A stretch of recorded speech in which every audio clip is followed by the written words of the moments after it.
본문을 따라서 오늘 설교를 계속 해왔는데 오늘 특별히 한 말씀 가지고 오랜만에 주제를 정해서 말씀을 좀 나누는 시간을 가지려고 합니다.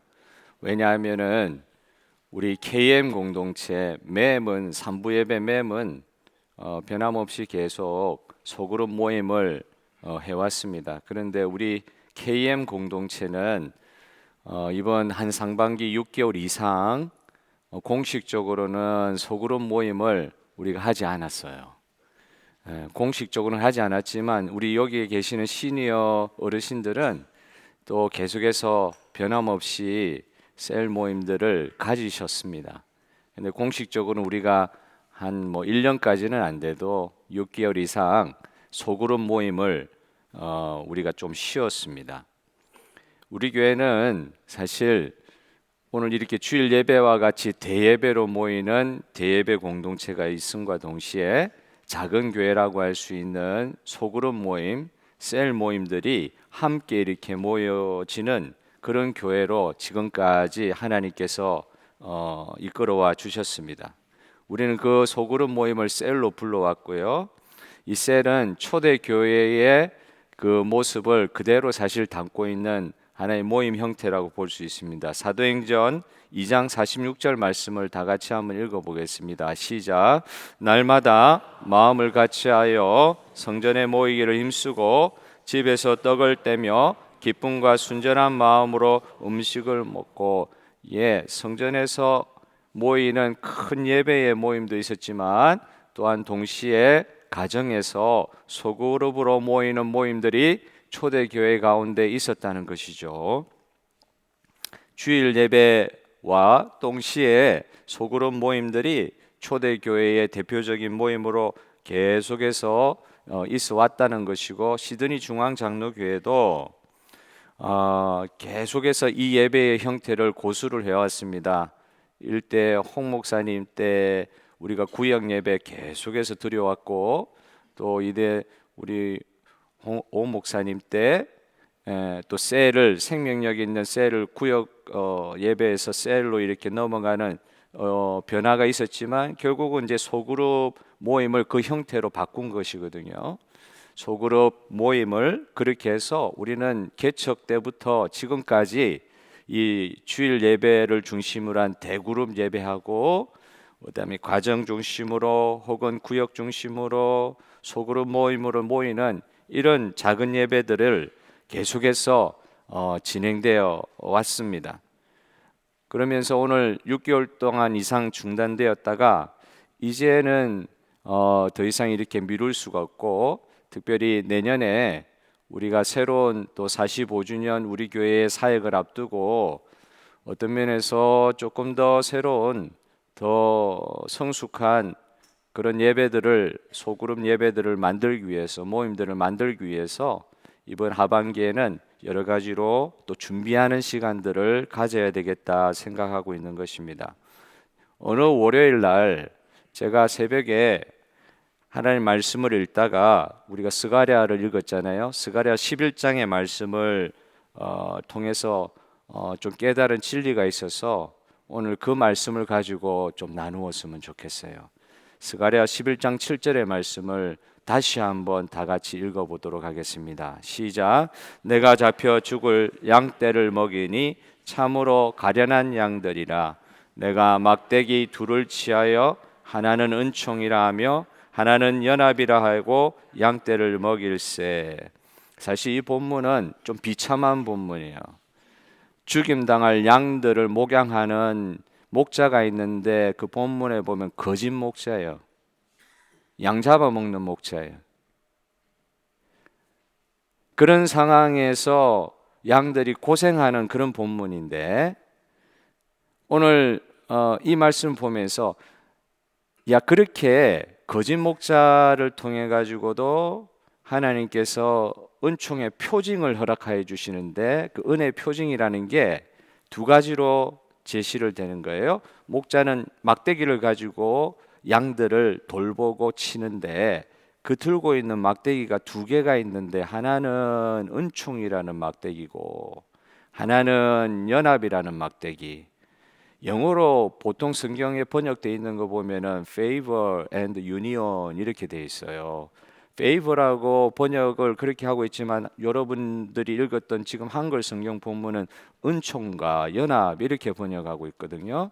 뒤에 좀 연구를 해보면 야, 한글 번역이 조금 더 낮게 번역한 것 같다는 생각이 들어요.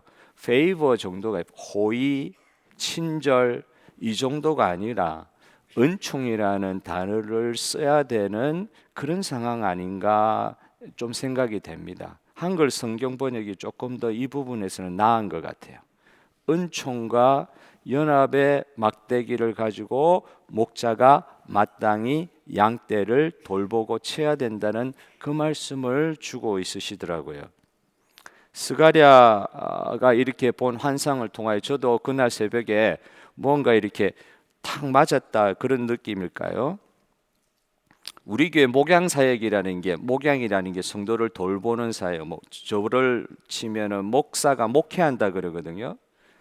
성도님들을 양이신 주님의 양이신 성도님들을 돌보는 사역을 한다. 그걸 목회한다 그러는데 이걸 전반적으로 목양사역이라 그런단 말이죠. 성도들 돌보는 사역. 이 교회가 목양사역이 제일 중요한 사역인데 그 사역을 우리는 소위 말해서 셀 사역을 통해서 셀 사역이 확대된 교구 사역을 통해서 그렇게 성도님들을 이렇게 돌보는 작업들을 지금까지 해왔다는 것이죠. 그런데 이 은총의 막대기, 연합의 막대기가 이 목양 사역에 있어서 양을 돌보는 사역에 있어서 너무나도 중요한 은혜의 통로다 하는 걸 한 절의 말씀을 통해서 이 셀을 준비하면서 셀을 다시 재개하는 일을 준비하면서 마음에 이렇게 확신이랄까요?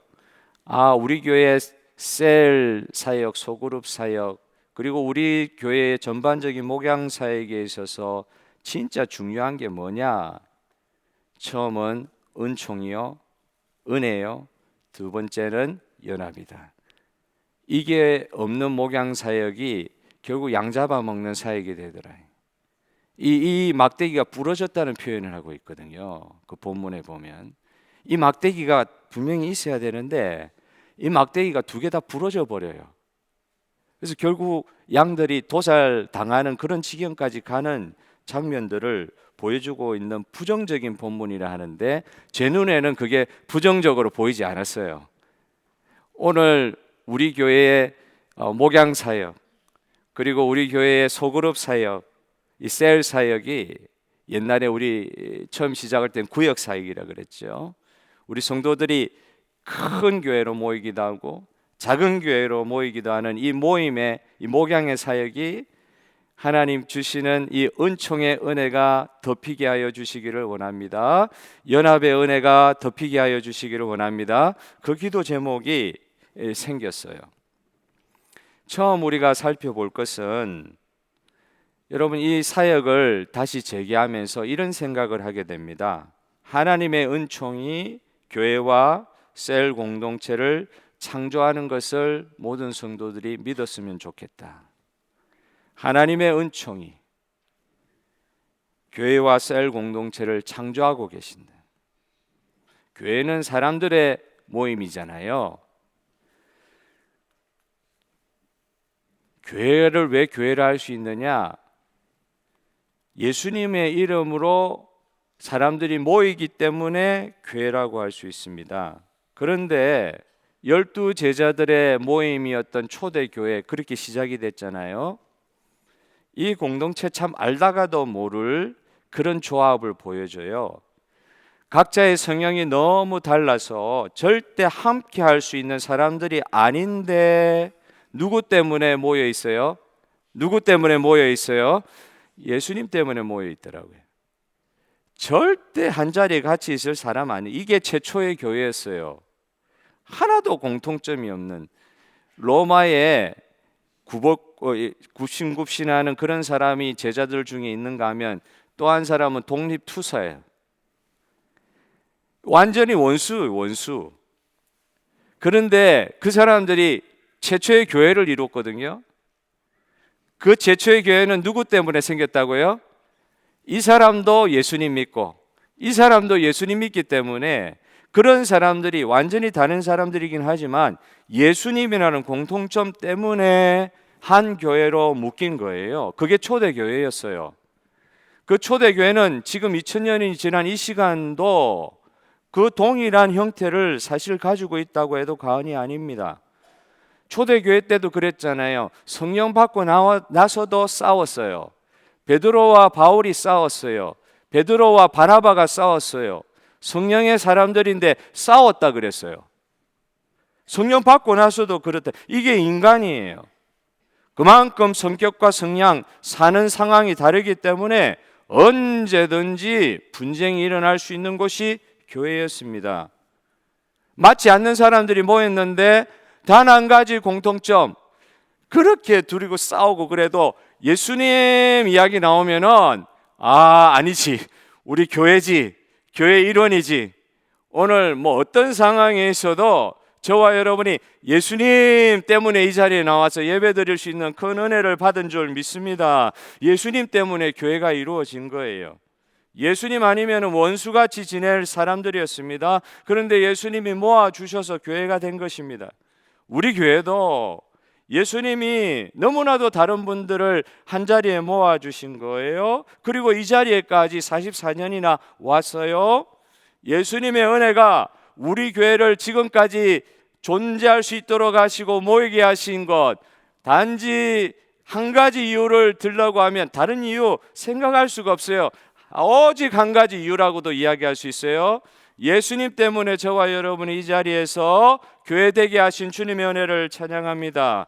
셀그룹 모임을, 소그룹 모임을 다시 시작하면서 주님이 이렇게 모아주셨다는 믿음으로 시작하고 싶어요. 우리 교회도 주일 대예배로만 성장되고 전도되고 훈련된 그런 교회가 아닙니다. 모든 성도가 각자의 그 자리에서 지금까지 주님 안에서 성장해 왔다고 하면 저와 여러분이 오늘 이렇게 드린 주일 예배를 살아낸 삶의 예배가 소그룹을 해서 나누어졌기 때문에 주일 예배 이렇게 드리고 간 이후에 우리의 삶의 현장에서 살아낸 성도들의 또 다른 소그룹 모임을 통하여 성장할 수 있는 기회가 있었고, 믿지 않는 사람 전도될 수 있는 기회가 있었고, 더 훈련될 수 있는 기회가 있었기 때문에 지금 이 시간 저와 여러분이 이렇게 예배드리는 공동체로 이어져 왔던 것 같아요. 그곳에서, 그 소그룹에서 말씀을 중심으로 삶을 나눌 때 영적인 성장이 분명히 있었습니다. 서로 격려하고 서로 돌보고 서로 양육한다. 이게 이제 서로란 말이 중요하죠. 서로 대그룹에서는 지금 이 시간 하나님 중심으로 모든 성도들이 하나님과 교제하고 교통하는 시간이라고 하면, 소그룹에서는 하나님 안에서 서로 양육을 하더라도 서로 양육하는 것이 소그룹이라는 것입니다. 서로 격려하고 서로 돌보고 서로를 통해서 성장케 하시는 하나님의 말씀이 삶에서 실현이 되는 그것이 우리가 모이는 소그룹인 것입니다. 하나님께 드리는 예배에 집중하는 대그룹으로만 오늘 이렇게 예배 드리는 것으로만 끝난다고 하면 개인적인 성장이 아주 제한될 수 있었어요. 그러나 하나님께서 우리를 소그룹으로 묶어서 그 소그룹에서 자기의 삶을 말씀에 비추어 서로 양육하는 자리에 서게 하여 주심으로, 서로라는 이 단어가 신약 성경에만 100번 이상 나와요. 특별히 서신서에 가면 60번 이상이 나옵니다. 서로라는 단어를 얼마나 많이 쓰고 있는지 몰라요. 그 무슨 말이냐면 가정 단위 안에서 서로 교제하고 서로 양육하고 서로 세우는 그런 환경이 초대교회에 가득했다. 예배 드리러 와서 대예배에서 성전에서 드리는 그 예배, 하나님의 영광을 체험하는 그 예배가 삶의 현장으로 간 모든 성도들이 각자의 삶에서 삶의 예배로 드려지고, 삶의 예배를 드려진 성도들의 삶이 서로 몇 사람 소그룹을 통하여 서로 친근하게 나누어지고 손과 손을 맞잡고 눈과 눈을 마주치고 서로 허가하면서 주 예수 그리스도의 은혜를 나누는 가운데 성도의 성장이 있었다는 것입니다. 소그룹을 통해서 전도가 되었던 거예요. 로마 시대의 초대교회 때 교회는 다 형태는 가정교회였다. 소그룹 교회였어요. 왜? 박해받는 시대니까 대구으로 모여가 예배 드릴 수 있는 그런 형편이 안 되는 거예요. 어떤 면에서는 정말 어렵게 대그룹으로 어쩌다 한 번씩 예배 드리다가 대부분은 가정으로 흩어져서 소그룹 예배를 드리는 거예요. 전도도 소그룹을 통해서 된 거예요. 가정에 드리는 그 예배에 노예 출신 사람들이 오고요, 예수님 핍박했던 사람들이 오히려 변화돼서 그 안으로 들어오고요, 그 용서의 현장에서 사람들이 녹아지는 그런 현상들이 소그룹 안에서 일어났다고요. 그 소그룹을 통해서 전도도 되었다고요.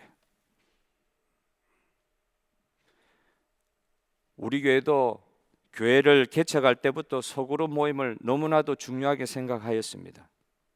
구역 모임을 하면서 그때 구역 예배는 저희들 지금 모이는 것처럼 선택적인, 선택이라는 말을 써야 될지 모르겠는데, 어쨌든 성도가 교회에 들어오면 어떤 구역이든 딱 들어갈 수 있도록 지역적으로 딱 나누어서 그 지역에 누가 리더가 되면 그 지역 안에서 누구도 다 들어갈 수 있는 그런 구조로 우리 교회가 처음에 많이 성장했던 이야기를 들었습니다. 지금도 소그룹에 참여하는 퍼센테이지, 주일 예배 참석하는 성도님들 수에 소그룹에 참여하는 퍼센테이지가 한국에 이게 데이터로 나온 것이 60% 이상만 돼도 그건 정말로 소그룹 많이 모이는 교회다, 그렇게 판단하고 있어요. 대부분의 교회는 주일 예배 참석 인원의 50%가 넘지 못해요. 우리 교회도 소그룹 그전에 할 때도 50% 되지 않았어요. 주일 예배 모이는 숫자에 비해서 소그룹 하는 숫자가 그렇게 제한됩니다. 여러 가지 어려움이 있는 건 사실이에요. 그거 반증하는 거거든요. 주일 예배는 이렇게 와서 예배 드릴 수 있어도 소그룹 시간 내어서 자기의 노력으로 자기가 그래도 애써서 소그룹 참여하는 건 쉽지 않은 것에 대한 반증일 수 있잖아요.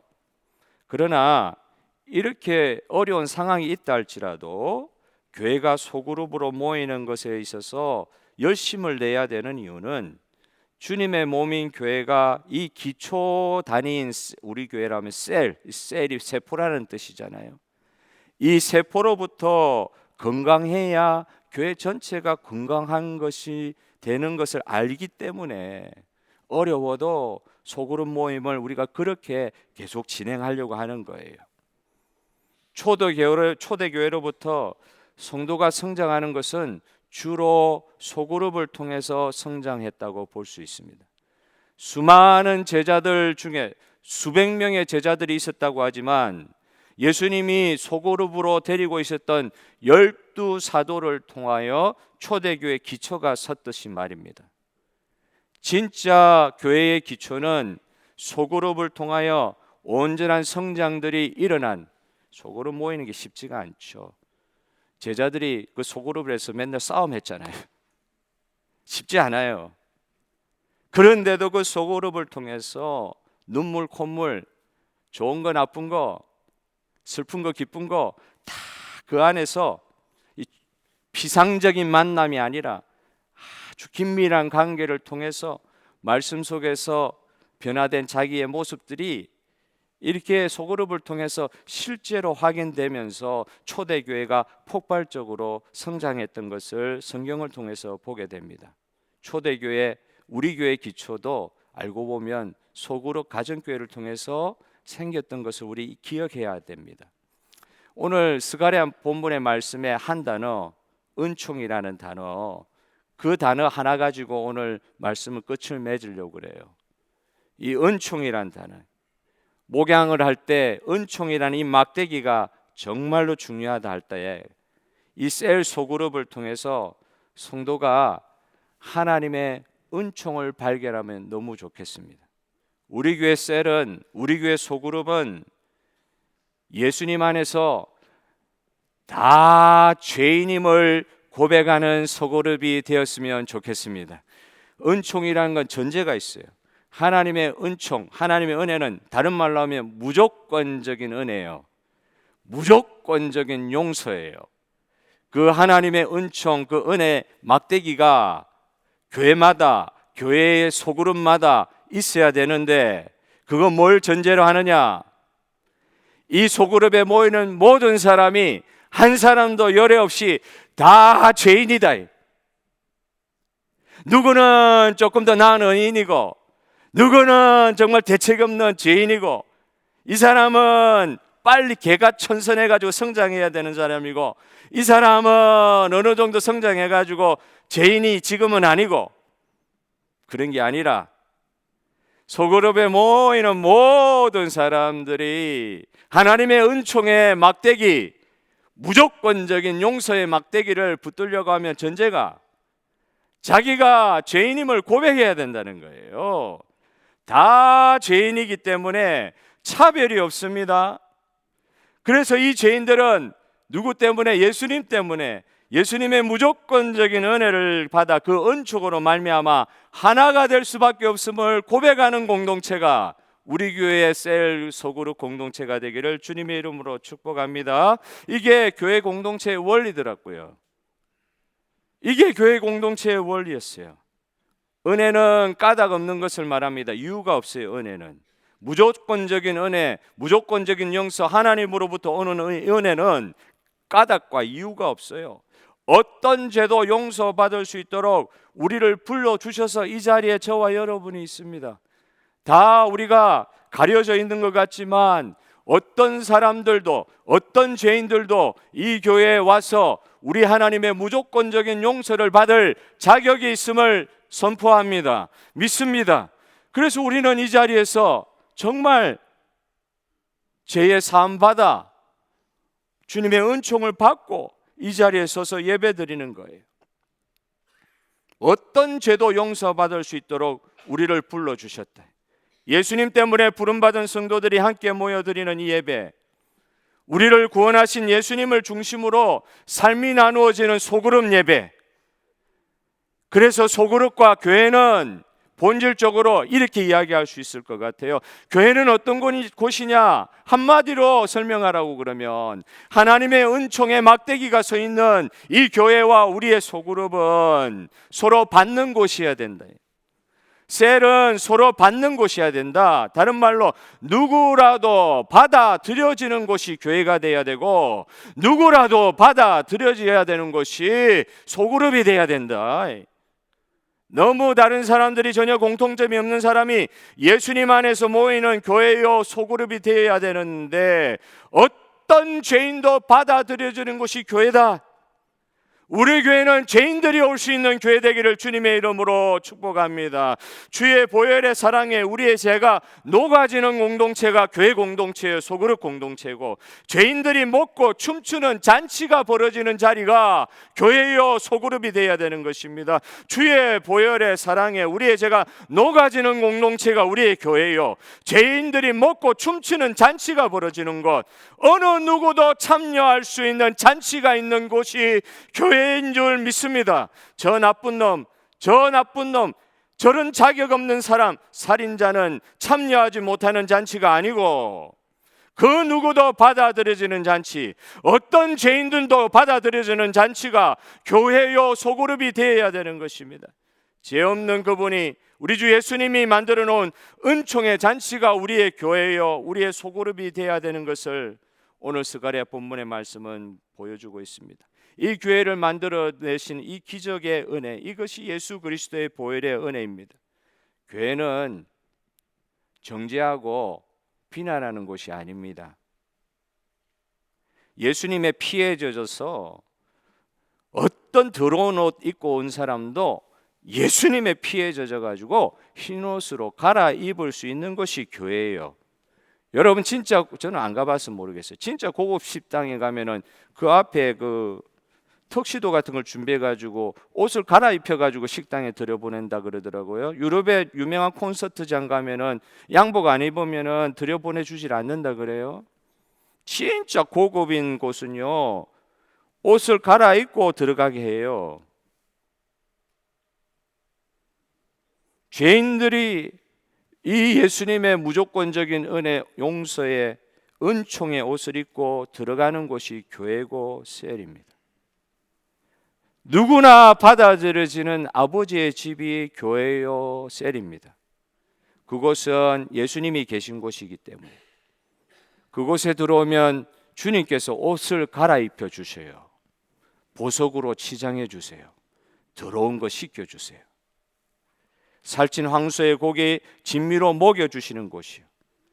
어떤 죄도 받아들여지는 빨래터와 같은 곳이요. 예수님의 머리 대신 이 공동체 교회와 소그룹은 이 은총이 선포되고 누려져야 하는 곳인 줄 믿습니다. 자격 없는 잃어버린 자들이 완전히 사람 대접받는 곳, 그런 잔치가 벌어지는 곳이 교회입니다. 어느 목사님이 교회를 개척해가지고 교회 이름을 Embrace 교회라고 지었더라고요. 영어로 Embrace 뜻이 안아준다, 받아준다는 뜻 아니에요? 참 성경적인 이름이란 생각을 했습니다. 예수님의 마음으로 지어진 그런 이름인 것 같아요. 그 교회 하나님께서 복 주시기를 원합니다. 누구든지 받아들여지는 은총의 셀 모임을 믿으시기를 축복합니다. 그렇게 기대하시면 좋겠어요. 두 번째, 죄의 고백으로 무조건적인 용서 은총을 체험하는 소그룹을 기대하게 되었습니다. 어떤 죄인이든지 받아들여지는 공동체를 통하여 사람들은 하나님의 은총, 무조건적인 용서가 무엇인지 깨닫게 되는데, 우리 솔직히 말하면 그런 거 있잖아요. 이 무조건적으로 막 무슨 죄를 지어도 그냥 용서된다 그러니까 이게 맞나? 살인죄 지으면 감옥에 가든지 사형 당해야 되잖아요. 그건 사람들이 만든 법인데 그렇게 돼야 되죠. 고해성사할 때 신부가 고해성사라고 그러잖아요. 그걸 예배의 일종으로 본다고 해요. 가톨릭에서는 이 죄를 신부한테만 가가지고 자기 죄를 고백하고 회개하고 제사함 받았더라는 이야기까지 듣고 와야 된다고. 그런 이야기 있죠. 살인죄를 고백한 사람이 신부한테 그걸 고백했는데 이걸 경찰에 말해야 되나 안 말해야 되나, 그것 때문에 난리가 난 적이 한 번 있어요. 근데 가톨릭에서는 그거 말하면 안 된다 그래요. 근데 여기 이제 호주에서는 법을 만들었죠. 아이를 유린을 했다, 아이를 착취해 가지고 그런 걸 죄로 고백을 했는데 상담 중에 발견했을 때 그걸 보고하지 않으면 그게 잘못되는 그런 법까지 지금 만들어졌다고 그러죠. 이거 참 논란이 있을 수는 있지만, 그러니까 이런 거 있잖아요. 무조건적인 용서가 말이 되냐? 저렇게 흉악한 놈이 어떻게 잔치에 참여할 수 있느냐? 첫째 아들의 이 신드롬이 있잖아요. 어떻게 저런 막대 먹은 애가 중간에 이렇게 무슨 과정도 없이 바로 어떻게 아버지가 저래 받아들이냐? 어떻게 저렇게? 나는 양심의 가책을 뭐라도 하나 잘못하면 양심의 가책을 느끼고 얼마나 가슴 졸이고, 마틴 루터처럼 그 성당에 올라갈 때 계단, 그때 수사였으니까 계단을 무릎으로 올라가잖아요. 자기 죄가 깨끗한 사람이니까 자기 죄가 너무 더 선명하게 드러나니까 못 견디는 거예요. 예배당에 예배드리러 가려고 그러니까 죄책감이 막 밀려와가지고 못 견디겠는 거예요. 그래서 무릎을 꿇고 피가 나도록 무릎 꿇고 그 계단을 차곡차곡 올라가서 겨우 예배당에 들어가서 예배드리던 그 사람 마틴 루터였잖아요. 그렇게라도 해야지. 예? 죄책감을 그렇게라도 풀어야지. 이렇게 생각하고 있는 그 탕자의 비유에서 첫째 아들처럼 저 무지막지한 놈을 어떻게 아버지는 저렇게 바로 받아들이고 바로 안아버리고 바로 옷 갈아피고 바로 보석을 치워주는 게 저게 말이 됩니까? 말이 됩니까? 보통 마틴 루터 같은 그런 성향이 있거나 착하신 분들이 그럴 수 있어요. 그런데 이게 폴 투르니에라는 유명한 기독교 정신과 의사가 수많은 정신병 혹은 뭐 우울증 이런 많은 환자들을 상담을 하면서 기독교적인 상담을 하면서 깨닫게 된 게 있다는 거예요.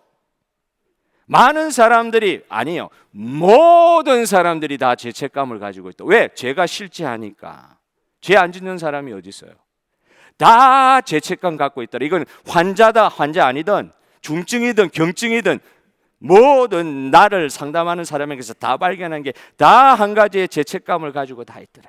죄책감 때문에 다 어려워서 그게 뭐 정신병이 되기도 하고, 알고 보니까 내가 성경을 읽어보니까 기독교 상담가가 되다 보니까, 그런 의사가 되다 보니까 성경을 가지고 사람을 보기 시작하면서 깨닫게 된 거예요. 누구든 다 죄책을 가지고 있더라. 그런데 자칫 잘못하면 이게 이 죄책을 풀어내는 방법으로 막 병이 걸리기도 하고, 그렇죠. 내 안에 있는 죄책을 풀기 위해서 고민하다가 오히려 병이 생길 수도 있는 거예요.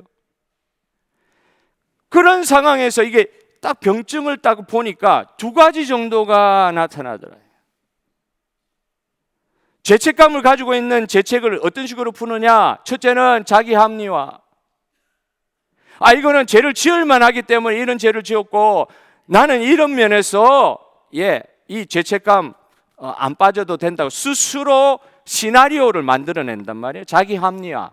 분명히 죄책에서 벗어날 수 없음에도 불구하고 막 자기 합리화를 하고, 또 하나의 증상이 뭐냐면 다른 사람을 심하게 비판하고 정죄하는 방향으로 나타나더라. 자기의 죄책인데 결국 자기를 누르는 그 무엇이 다른 사람에게 비판하고 정죄하는 모습으로 나타나는 이 두 가지 증상이 확인이 되었다는 거예요. 여러분, 이 폴 트루니에가 발견한 게 그 첫째 아들 신디롬 아니겠어요? 나는 그나마 내 자신의 이 문제를 가지고 아버지 앞에서 어쨌든 아버지 인정을 받으려고 조금 더 잘못 안 하려고 애를 쓰고 이렇게 하면서 땀 뻘뻘 흘리면서 매일 그렇게 아버지 위해서 일했는데, 그렇게 조마조마하면서 살았는데, 이렇게 해야 아버지의 복 받는 거 아니냐고 생각하고 살았는데, 어느 날 갑자기 아들 같지도 않는 놈 다시 돌아왔는데 그걸 아들이라고 다시 받아주고 무조건적인 용서하는 그 아버지의 모습을 보고 그냥 완전 시험에 들어버린 거예요. 견딜 수가 없는 거예요. 그 폴 트루니에가 본 그런 현상일 수 있잖아요. 저 나쁜 놈이 어떻게 예배의 자리에 오냐 말이야. 어떻게 아버지의 집에 다시 들어올 수 있냐 말이에요. 여러분, 그런 마음이 있다 보니까 오히려 열심히 일해놓고 열심히 아버지 집에 머물면서 오히려 무조건적인 용서받는 어떤 누군가를 통해 큰 어려움에 빠지고 있는 그런 분들이 의사로서 상담을 해보니까 너무 많더라.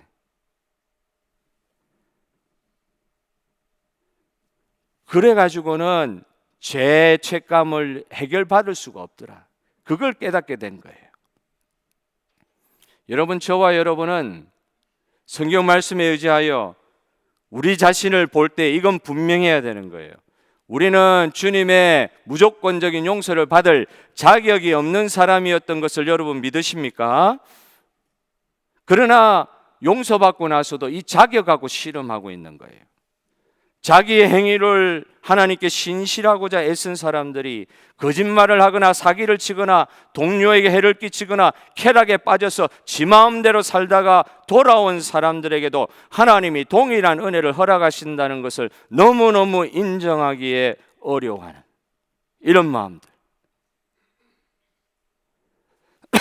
그러나 이 시간 예배 자리에 나온 저와 여러분들, 저는 오늘 이 셀을 다시 시작하면서 소그룹의 모임을 다시 시작하면서 폴 트루니에가 경험했던 이런 그림을 상상을 해보았습니다. 환상을 해보았습니다. 환상을 보았다면 좀 그렇고 상상해 보았습니다. 폴 트루니에가 이런 어려움을 겪고 있는 그런 상황에서 하나 깨달음을 이런 식으로 책에 쓰고 있더라고요.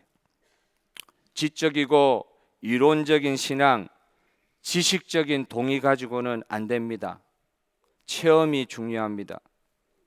어떤 분의 정직한 자기 죄 고백을 통해서 나는 일종의 체험을 했습니다. 자기가 죄 고백하는 것도 아니고 어떤 분이 자기 앞에서 죄 고백하는 걸 통해서 체험했다는 거예요. 성령을 말미암는 내적 충동으로 해서 성령께서 그렇게 하라고 하신 거죠. 자발적으로 이루어진 변화를 그가 경험한 것입니다. 오랫동안 이론적으로만 알았던 것을 마침내 경험하는 것이 너무나 중요했습니다. 성령이 역사하셔서 죄에 대해 자각하게 하시고 이로 인해 은혜의 체험이 무엇인지 진정으로 이해하게 되었습니다.